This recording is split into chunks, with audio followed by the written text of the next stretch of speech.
శ్రీమాత్రే నమః శ్రీ గురుభ్యో నమః. తదుపరి సింహరాశి. సింహరాశి వారికి సంబంధించి లగ్నాత్ సూర్యుడు, అలాగే కేతుగ్రహ సంచారం, అలాగే శుక్రగ్రహ సంచారం. శుక్రుడు ఎప్పుడైతే సింహరాశి వారికి లగ్నంలో ఉంటాడో దాని వలన మన ఆపోజిట్ జెండర్ తోని ఎక్కువ పరిచయాలు అయ్యే అవకాశం ఉంటుంది. అంటే వివాహం కాకపోయినా, మీరు వృద్ధాప్యంలో ఉన్నా, మీరు వేరే ఏదైనా దీక్షలో ఉన్నా పరిచయం అవుతుంది. అంతవరకే ఆ పరిచయాన్ని మీ స్టేట్ ఆఫ్ మైండ్ ని బట్టి అది ఎక్కడి దాకా దారి తీయొచ్చు. అది మీ కర్మఫలం బట్టి ఆధారపడి ఉంటుంది. ఇక్కడ నేను చెప్పేది ఏంటంటే, లగ్నంలో శుక్రుడు గనక ఉంటే మీకు ఎవరైనా సరే మీ ఆపోజిట్ జెండర్, మగవాళ్ళకు ఆడవాళ్ళు కానీ, ఆడవాళ్ళకు మగవాళ్ళు కానీ పరిచయం, కొత్త పరిచయాలు ఏర్పడము, అవి మంచి రిలేషన్షిప్కి దారి తీయడము, వాళ్ళు మంచి ఫ్రెండ్స్గా ఉండడము. కొంతమంది ఏంటంటే ఎక్స్టర్నల్ అఫైర్స్ కూడా వెళ్తూ ఉంటారు. అది వాళ్ళ కర్మఫలం, వాళ్ళ జాతకంలో, వాళ్ళ పర్సనల్ జాతకంలో ఉన్న దాన్ని బట్టి ఉంటుంది. అలాగే సూర్యుడు కూడా లగ్నంలో ఉండడం వలన అధికరణ సిద్ధి, సొంతంగా పనులు చేసుకోవడం, ఏవైనా సరే స్థిర వ్యాపారాలు ప్రారంభించుకోవడం. కేతువు కూడా ఎప్పుడైతే లగ్నంలో ఉంటాడో అప్పుడు ఏమవుతుంది అనంటే, ఏవైనా సరే అకౌంట్ రిలేటెడ్ విషయంలో లాభ పొందడం, అంటే ఏవైనా సరే కొత్త అకౌంట్స్ తీసుకోవడము, లేదా సిబిల్ స్కోర్స్ అన్ని కూడా మంచిగా పెరగడము, లోన్స్ అప్లై చేస్తే లోన్స్ అన్ని కూడా రావడము, ఇవన్నీ కూడా జరుగుతాయి. ద్వితీయ స్థానంలో కేతుగ్రహ సంచారం చేయడం వలన, అంటే ఇప్పుడు మనకు లగ్నంలో కేతుగ్రహ సంచారం ఉంటే ఎందుకు లోన్స్ అని చాలా మంది అడుగుతూ ఉంటారండి. ఏమిటంటే, కేతు యొక్క అధిదేవత ఎవరయ్యా అంటే చిత్రగుప్తుడు. చిత్రగుప్త అంటే వైశ్యాస్, ఎవరైనా మనీ రిలేట్ చేసుకొని ఉండడము, ఎవరైనా వేరే వాళ్ళ చేతికి మన డబ్బు వెళ్తే తిరిగి రావడం, అది రాకపోవడం, ఇదంతా కూడా కేతుగ్రహానికి సంబంధించింది. కాబట్టి వీలైనంత వరకు కూడా ఈ యొక్క కేతుగ్రహ సంచారం ఈ యొక్క లగ్నాత్ చేయడం వలన పరహస్తగత ద్రవ్య పునఃప్రాప్త్యర్థం మనం చేయొచ్చు. అలాగే విశేషంగా ద్వితీయ స్థానం నందు బుధుడు సంచారం చేస్తూ ఉంటే, బుధుడు స్వక్షేత్రంలో సంచారం చేస్తూ ఉంటే మీ వ్యాపారానికి సంబంధించి పబ్లిసిటీ చేసుకోవడం, 10 మంది మీ యొక్క సొసైటీలో అందరికి కూడా చెప్పుకోవడం. అలాగే బుధుడు స్వక్షేత్రంలో ఉన్నాడు కాబట్టి వెంకటేశ్వర ఆరాధన చేయడం మీకు విశేషమైన, ఈ మామూలుగా 2వ స్థానంలో బుధుడు ఉంటేనే మంచి ఫలితం, అలాంటిది ఇంకా విశేషంగా మంచి సత్ఫలితాలు పొందేటువంటి అవకాశం ఉంది. ఎప్పుడైతే 3వ స్థానంలో మనకు కుజగ్రహ సంచారం ఏర్పడుతూ ఉందో, కుజుడు 3వ స్థానంలో సంచారం చేస్తే మంచిదే, కానీ బాలేనటువంటి స్థానంలో గనక ఉంటే దాని వలన ఏమవుతుందయా అంటే మీకు మిస్కమ్యూనికేషన్ అవుతుంది. మీరు ఒకటి చెప్తే అవతల వాళ్ళు ఇంకోటి అర్థం చేసుకుంటారు. దానివల్ల మిమ్మల్ని చెడ్డవాళ్ళుగా పోర్ట్రేట్ కూడా చేస్తారు. మీరు మీ స్టేట్ ఆఫ్ మైండ్ మీరంతా బాగానే ఉంటారు, మీ గురించి మాట్లాడుకునే వాళ్ళు మాత్రమే చెడుగా మాట్లాడుకుంటారు. అలాగే 7వ స్థానం నందు రాహుగ్రహ సంచారం కూడా వీరికి ఏదీ లేదు. ఎప్పుడైతే 7వ స్థానంలో రాహు ఉంటే, 7వ స్థానము భార్యాభర్తలకు సంబంధించినటువంటిది అనమాట.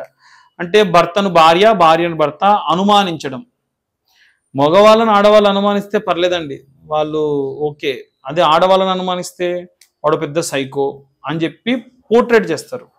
కొంతమందికి పొసెసివ్నెస్, నా భార్య నా భర్త నాతోనే మాట్లాడుకోవాలి అనేటువంటి స్టేట్ ఆఫ్ మైండ్లో కూడా ఉండి వాళ్ళు ప్రేమ ఎక్కువైపోయి కూడా అనుమానిస్తారు. కాబట్టి దాన్ని మనం పాజిటివ్గా ఆలోచించాలా, నెగిటివ్గా ఆలోచించాలంటే పర్వట్ లాగా ప్రవర్తించకుండా ఒక స్థాయి వరకు మనం ఏదైనా అనుమానించి ఓకే వాళ్ళకి ఏం లేదు ప్రశాంతంగా ఉంది అనుకుంటే ఏం కాదు, మరి టూ మచ్గా వెళ్ళడం అనేది కరెక్ట్ కాదు. అలాగే 8వ స్థానంలో శనిగ్రహ సంచారం, అష్టమ శని అంటే ఇదే. కాబట్టి అష్టమంలో శనిగ్రహ సంచారం కూడా అంత మంచిది కాదు.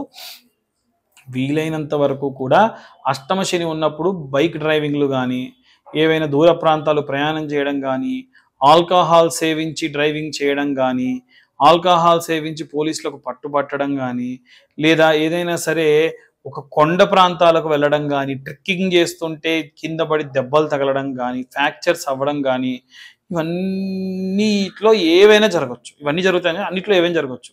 కాబట్టి అనవసరమైనటువంటి రిస్క్కు వెళ్ళకండి. నా సజెషన్ ఏంటంటే, అష్టమంలో సింహరాశి వారికి శనిగ్రహ సంచారం చేస్తున్నప్పుడు ఇనుముకు సంబంధించి ప్రయాణం చేయడము, డ్రైవింగ్ చేయడము, వాటికి సంబంధించి ఏదైనా ట్రెక్కింగ్ చేయడము, ఇనుముతో కానీ, ఫైర్తో కానీ, ఎలక్ట్రిసిటీతో కానీ జాగ్రత్తగా ఉండాలి. ఈ ఎలిమెంట్స్ అన్నీ కూడా మళ్ళీ ప్రమాదానికి గురి చేస్తాయి. అలాగే ఈ యొక్క 9వ, 10వ, ఏకాదశ స్థానమునందు గురుగ్రహ సంచారం చేయడం వల్ల మీకున్నటువంటి సొసైటీలో ఉన్న స్నేహితులు, మీకున్న సర్కిల్ సమయానికి కలిసి రాదు, సమయానికి హెల్ప్ చేయరు. ఇంకా చెప్పాలంటే మీ గురించి వెనక నిలబడి మాట్లాడుకోవడమే ఎక్కువగా జరుగుతూ ఉంటుంది. అనవసరమైనటువంటి వారి యొక్క రిలేషన్, అసలు ఎవరు ఫ్రెండ్స్ ఎవరు కాదనేది కూడా మీకు ఈ పక్షంలో ఎక్కువగా తెలుస్తుంది. ఇవన్నీ కూడా గోచార రీత్యా చెప్పేటువంటి విషయములు మాత్రమే. పూర్తిగా మీ జాతకం విశ్లేషణతో కావాలి అని అంటే మీ పేరు, మీ date of birth, time, place కింద ఉన్న నెంబర్కి వాట్సాప్ చేయండి. ఖచ్చితంగా 2025 రూపాయలు తీసుకుంటాము. ఎందుకు అంటే మాకు 3 గంటలు టైం పడుతుంది మీ జాతకం అంతా కూడా చెప్పడానికి. ఈ 2025 రూపాయలు చెల్లించినటువంటి వారికి ఈ యొక్క జాతకం విశ్లేషణతో మీ దాకా అందించడం జరుగుతుంది. ఎవరైతే ఈ నెల జాతకం చెప్పించుకుంటారో జాతకం చెప్పించుకున్నటువంటి వారికి మీ జాతకంతో పాటు ఈ యొక్క జ్వాలాముఖి మాల లేదా కరుంగలి మాల ఏదైనా ఒకటి ఇక్కడి నుంచి మీకు పంపించడం జరుగుతుంది. అలాగే ఈ యొక్క అన్ని వర్గాల వాళ్ళు కూడా ఎలాంటి రెమెడీస్ తీసుకోవాలి, ఎలాంటి మంత్రం చదవాలనే విషయాన్ని కూడా ఇప్పుడు మనం తెలుసుకుందాం. ఇప్పటి వరకు మనము మన గ్రహ సంచారాన్ని బట్టి ఎలాంటి సిచ్యువేషన్స్ ఉంటాయి అన్ని విషయాలు తెలుసుకుందాం. అయితే ఇప్పుడున్నటువంటి ఈ పక్షంలో అంటే సెప్టెంబర్ 16 నుండి మిగిలిన 15 రోజుల్లో మనకు అమావాస్య అనేటువంటిది వస్తుంది. దానినే మహాలయ అమావాస్య అంటారు. అయితే మనం అందరూ కూడా తెలిసింది ఏంటంటే మహాలయ అమావాస్య దేనికి ప్రతీతి? ఎవరన్నా పెద్దలకు గనక మనం బియ్యం ఇవ్వకపోతే లేదా పెద్దలకు మనకు చేసేటువంటి తిథులు ఏ తిథి రోజు చేసుకుంటామో తెలియదు అనుకుంటే మహాలయ అమావాస్య నాడు తిల తర్పణాలు పిండ ప్రదానాలు చేసే వాళ్ళు చేస్తే చాలా మంచిది. ఋషి తర్పణం చేస్తే మంచిది. ఋషులకు మునులకు పీఠాధిపతులు ఎవరైనా గతించిన వాళ్ళు ఉంటారు కదా, శివైక్యం చెందిన వాళ్ళు, వాళ్ళకు కూడా ఆ రోజు తిల తర్పణాలు వదిలితే 1000 జన్మలకు సంబంధించినటువంటి పుణ్యం లభిస్తుంది. ఎందుకంటే వాళ్ళు పీఠాలు పెట్టి పీఠాలను అధిరోహించి ఎంతో అద్భుతమైన కార్యక్రమాలు చేశారు కాబట్టి. అలానే కాకుండా మనం ఒకవేళ అంటే ఈ 15 రోజుల్లో అదేంటండి మాకు పాడ్యమి రోజే ఉంది చేసేసాం, మాకు దశమి రోజు ఉంది చేసాం, మాకు పంచమి రోజు ఉంది చేసాం, చేసినా కానీ అమావాస్య రోజు ఈ మంత్రాలను విశేషంగా చదవండి. దీంట్లో ప్రత్యేకంగా మనకు మొట్టమొదటి మంత్రం ఏదైతే ఉందో అది గనక ఎవరైతే వివాహం కాకుండా ఉన్నటువంటి వాళ్ళు ఉన్నారో వాళ్ళు మీ వివాహం శీఘ్రం అవ్వడం కోసం ఈ మంత్రాన్ని ఒక 10,000 సార్లు చదవాలి. ఒక 10,000 సార్లు చదవాలి. ఆ మంత్రం ఏమిటో చూడండి ఇక్కడ. ఓం శ్రీం హ్రీం క్లీం శ్రీం క్లీం విశ్వేశ్వరాయ నమః. ఇది తల్లిదండ్రులు ఎవరైనా పిల్లల కోసం కూడా చదవచ్చు. పిల్లలు కూడా మీ వివాహం కావాలని కూడా చదవచ్చు. కానీ బయటికి చదవకుండా మనసులో చదవాలి. మనసులో చదవండి. మనసులో వీలైతే అంటే మనకు కౌంటింగ్ చేయడానికి ఒక జపమాల లాంటిది తీసుకొని అలా చదువుతూ ఉండండి. ఒక మంత్రం కాగానే ఒక జపమాలలో ఒక బట్ ఇట్లా జరపండి సరిపోతుంది. అలాగే పితృదోష నివారణ కోసం అంటే నేనన్ని తిథులు బాగానే పెడుతున్నానండి కానీ ఏవైనా పితృదోషాలు ఉన్నాయేమో అని అనుమానం. ఎందుకంటే మా వంశంలో అంగవైకల్యంతో పుట్టారు, 60 సంవత్సరాల లోపే చనిపోతూ ఉన్నారు, పిల్లలు పుట్టినా కానీ కాస్త మతి స్థిమితం లోపించి పుడుతున్నారు, అసలు పిల్లలే పుట్టట్లేదు, లేదు అసలు వివాహమే అవ్వట్లేదు, లేదు వివాహం అవుతుంది కానీ వారికి భార్యాభర్తలు కొట్టుకుంటూ ఉన్నారు, డైవర్స్లు అవుతున్నాయి. ఇలాంటి ఏ సమస్యలకి కూడా పితృదోషాలే కారణం. కాబట్టి ఎవరికైనా ఒకవేళ పితృదోషాలు ఉన్నట్టుగా మీకు గనక అనుమానం ఉన్నా మమ్మల్ని కాంటాక్ట్ చేయండి. మీ జాతకంలో గనక గ్రహ సంచారాన్ని బట్టి కుజుడు 1వ 2వ 4వ 7వ 12వ స్థానాల్లో గ్రహ సంచారం చేస్తూ ఉన్నా, మీ లగ్నాధిపతి 6వ 8వ 12వ స్థానంలో సంచారం చేస్తూ ఉన్నా, రాహు 9వ స్థానంలో ఉన్న, సూర్యుడు రాహు కలిసి ఉన్నది ఈజీగా మన జాతకంలో పితృదోషాలు ఉన్నాయని తెలుసుకోవచ్చు. జాతకంలో గనక పితృదోషాలుంటే గోకర్ణంలో ప్రధాన ఆచార్య చేతుల మీదుగా స్వయంగా మేమే ఈ యొక్క పితృదోషాలన్నీ కూడా పూజలు చేయిస్తాము. మీ ఫుడ్ అకామిడేషన్ వీటికి సంబంధించి 18 నుండి 21,000 రూపాయల లోపే మీరు డీటెయిల్గా అక్కడ మీకు ఫుడ్, అలాగే త్రిపిండేశార్థము, అలాగే నారాయణ బలి పూజ, వీటన్నిటితో పాటుగా ప్రత్యేకంగా తిల తర్పణాలు ఇవన్నీ కూడా చేయడం జరుగుతుంది. ఆసక్తి కలవారు కాంటాక్ట్ చేయొచ్చు. అయితే ఈ అమావాస్య నాడు గనక ఈ మంత్రాలు చదివినంత మాత్రం చేత ఒకవేళ మీరు అన్ని శ్రాద్ధకర్మలు ప్రాపర్గా చేసినా ఇంకా ఏదైనా దోషం ఉంది, లేదు పూజ చేసేటప్పుడు మేము శ్రద్ధ లోపించి పూజలు చేశాము అన్న అనుమానం ఉన్నా సరే ఇటువంటి దోషములు పోతాయి. ఆ మంత్రం ఏమిటి అంటే ఓం పితృగణాయ విద్మహే జగద్ధారిణి ధీమహి తన్నో పితృ ప్రచోదయాత్ అన్నటువంటి మంత్రాన్ని మీరు వీలైతే ఆ యొక్క మహాలయ అమావాస్య నాడు 108 సార్లు చదవండి. మళ్ళీ ఒకసారి చెప్తున్నానండి. ఓం పితృగణాయ విద్మహే జగద్ధారిణి ధీమహి తన్నో పితృ ప్రచోదయాత్.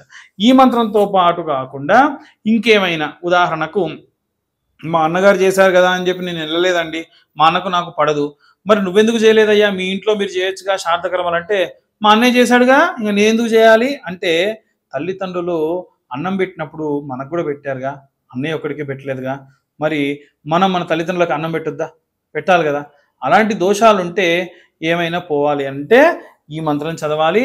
పితృదోషం వచ్చినట్టే, ఒక్క సంవత్సరం పెట్టకపోయినా మీకు పితృదోషం వచ్చినట్టే. ఈ మంత్రం చూడండి, ఓం శ్రీ సర్వ పితృదోష నివారణాయ క్లేశం హన హన శాంతిం దేహి దేహి పద్ స్వాహ. ఈ మంత్రము మీకు క్లియర్గా వీలైతే కింద డిస్క్రిప్షన్లో ఇస్తాం, లేదా స్క్రీన్ పైన డిస్ప్లే అయ్యేటట్టు చేస్తాం.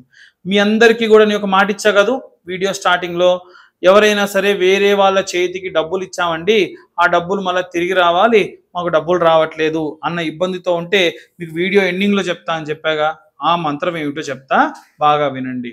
ఓం, ఈ మంత్రం ఒకటే కండిషన్ అండి, ఉత్తరం వైపు తిరిగి 3 సార్లు చదివితే చాలు ఆ డబ్బులు వస్తాయి. కానీ ఈ మంత్రం చదివేటప్పుడు మీకు వేరే ఏ ధ్యాస ఉండకూడదు, కన్ను రెప్ప కూడా కొట్టకూడదు. ఒక్కసారి కన్ను రెప్ప కొట్టినా మళ్ళీ మంత్రం మొదటి నుంచి చదవాలి.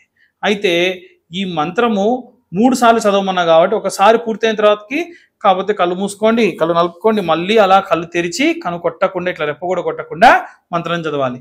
మీకు కూడా అలా చెప్పే ప్రయత్నం చేస్తా, చూడండి. ఓం యక్షగణనాయకం కుబేరం శివసకం.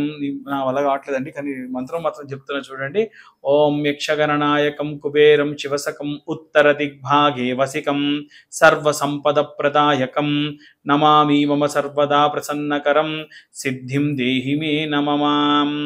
సిద్ధిం దేహి మే నమః అనొచ్చు, నమః అనొచ్చు. మళ్ళొకసారి మీకు ఈ మంత్రాన్ని చెప్తాను.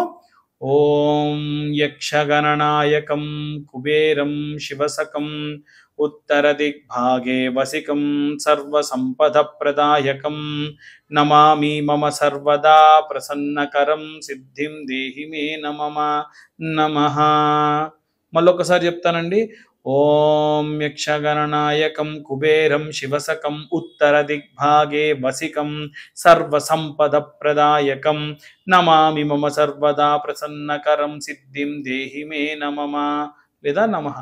ఎవరన్నా భారీగా అంటే కోట్లలో డబ్బులు ఉన్నాయండి, వేరే వాళ్ళ చేతికి వెళ్ళినవి తిరిగి రావాలి అనుకుంటే ఈ మంత్రాన్ని 1000 సార్లు హోమం చేయించాలి. మంత్రం చదువుతూ ఎవరైతే బ్రాహ్మడు నెయ్యి వేస్తాడో అతనే ఈ మంత్ర పఠనం చేస్తూ కనురెప్ప కొట్టకుండా హవనంలో హవిస్సులు వేయాలి. కొంచెం కష్టంతో కూడుకున్నదైనప్పటికీ అలా చేయించడం వల్ల కూడా మీ వేరే వాళ్ళ చేతికి వెళ్ళిన డబ్బులు తిరిగి మళ్ళీ మీ దాకా రావడం జరుగుతుంది. అలాగే ఇవన్నీ కూడా మేము ఇంతకు మునిపే చెప్పాం, గోచార రీత్యా చెప్పే విషయంలో జాతకం పూర్తిగా మాకు విశ్లేషణతో కావాలనుకుంటే 2025 రూపాయలు చెల్లించిన వారికి జాతకం మీ దాకా అందిస్తామని చెప్పాం. 60 పేజీల్లో PDF కూడా ఇస్తాం. ఆసక్తి గల వారు కింద ఉన్న నెంబర్కు కాంటాక్ట్ చేయొచ్చు. అలాగే ఈ నెల ఎవరైతే జాతకం చెప్పించుకుంటారో వారికి మీ యొక్క జాతకంతో పాటుగా ఈ యొక్క కరుంగలిమాల లేదా జ్వాలాముఖి మాల అందించడం జరుగుతుంది. ఆసక్తి గల వారు కింద ఉన్న నెంబర్ కాంటాక్ట్ చేయొచ్చు. ఒకవేళ మా యొక్క కంటెంట్ మీకు ఇన్ఫర్మేటివ్గా ఉంటే ఇంకొంతమందికి షేర్ చేయండి, లైక్ చేయండి. ఇప్పటి వరకు చాలామంది సబ్స్క్రైబ్ చేసుకోకుండా వీడియోస్ చూస్తున్నారు. దయచేసి వీడియోని సబ్స్క్రైబ్ కూడా చేసుకుంటే మాకు కొంచెం ఎంకరేజ్ చేసినట్టుగా ఉంటుంది. సర్వే జనా సుఖినో భవంతు. స్వస్తి.